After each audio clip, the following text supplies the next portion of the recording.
So the Cadd9 chord, we're going to be using all four of our fingers. We're going to use our first finger on the second fret of the D string.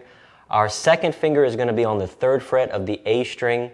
And then we have our third finger on the third fret of the B string, and this becomes a D note, and that's what makes this an add 9, a C add 9, because D is the ninth note of the C scale.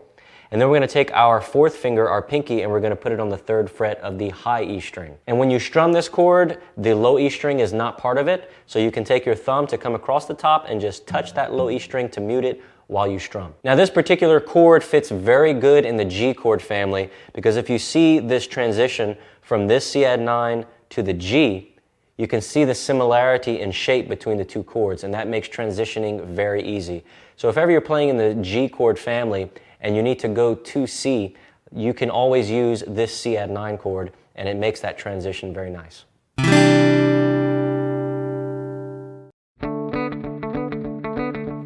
This is a very interesting variation and can add some unique sound to a song that you want to play. We're going to take our first finger and we're going to put it on the 5th fret of the B string. And our second and third finger are both going to be on the 7th fret.